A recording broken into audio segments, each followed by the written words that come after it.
If you've had a stroke, you might find that you now need support with some day-to-day things that you used to do for yourself. This might be support in your home with washing, eating or housework, or it might be things outside the home like shopping or visiting your family or friends. If you live in Scotland and you need it, you'll be offered something called Self-Directed Support, or SDS for short. The idea behind SDS is that you are in charge of what support you receive and how you receive it. It's there to help you maintain your independence. If you're a carer for someone who's had a stroke, you can also access self-directed support as well. You need to have a carer's assessment, which will look at your needs as a carer, the kind of tasks that you do and exactly where you need support. But if the local authority decides that they can offer you support as a carer, then you'll be offered the 4 options of SDS as well. So, how does it work? Step 1. Ask for an assessment.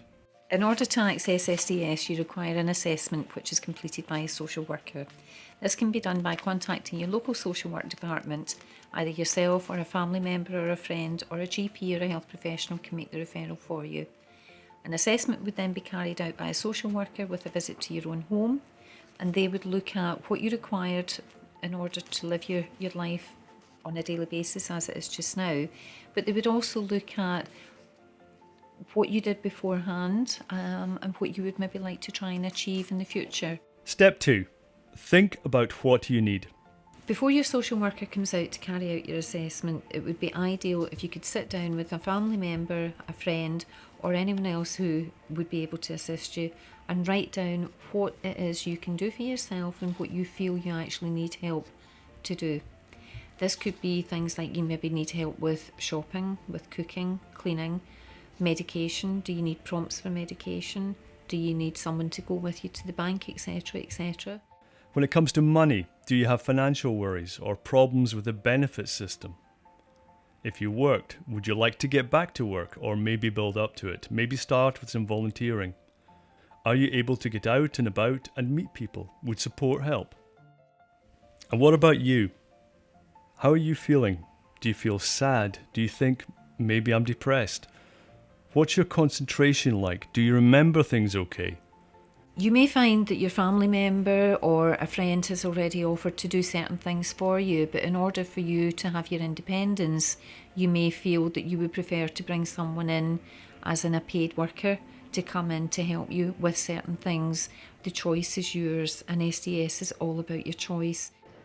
I think it would be really important for the carer to have time for themselves, to get away from caring for a while so that they don't become isolated. They don't feel that they're losing confidence, which they previously had, maybe in the job that they did and in their hobbies. That would be important so they don't become frustrated with caring, because it's a very different experience to be at home with somebody. I think it's important that you remember what your goals were before you became a carer. Step 3. Have the assessment. The person who visits to do your assessment will ask questions to work out what level of support you can have. So if somebody is having an assessment for support, self-directed support, the social worker will come along and will ask them a series of questions about what it is that they want and about trying to assess where they're at in terms of their ability to do certain things and what their needs might be. The individual themselves will also produce their own assessment, so that the final assessment is based on both viewpoints. Step 4. After your assessment.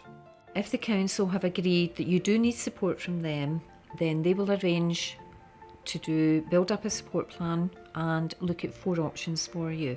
Option 1 is you take a cash payment from the council. It's called a direct payment, and you then arrange your own support.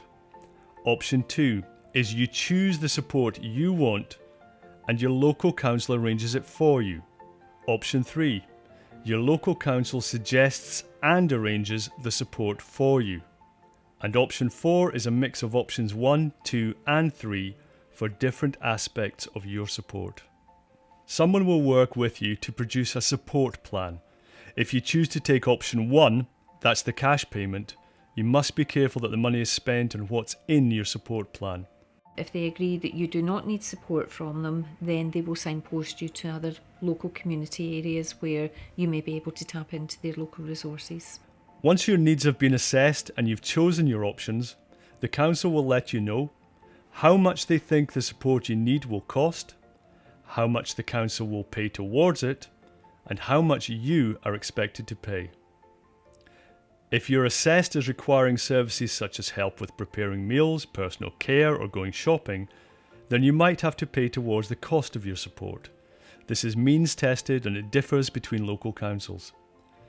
The actual assessment itself is free, and any services or equipment from the NHS are also free. If you weren't happy with the outcome of the assessment, you can complain directly to the council, but you also might want some support to make that complaint. And you can get that from different sources, the support to make the complaint.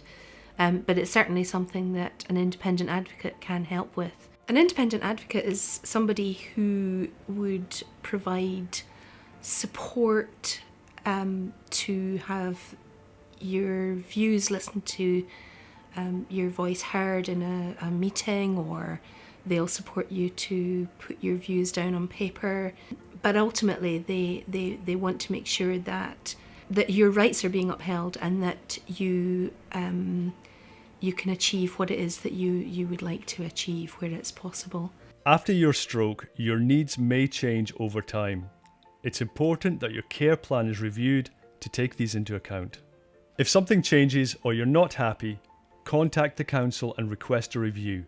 When you're going through the assessment process, the council will be able to provide information about organisations that can help you, whether that's organisations who can help you decide what kind of support you need, or organisations that actually provide the support to you. For more information about your options and support to make the best choice for you, here are some suggestions. The Scottish Personal Assistant Employers Network may be useful if you decide to employ a personal assistant. You can also get more information at the Scottish Government's website, which is self-directed-support-Scotland, that's all one word, .org.uk. Self-Directed Support Scotland, sdsinfo.org.uk.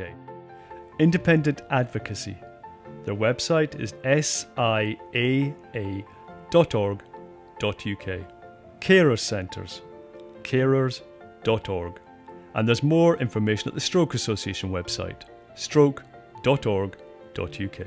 And finally, Citizens Advice Scotland, cas.org.uk. Don't be daunted by SDS, get the support that you need.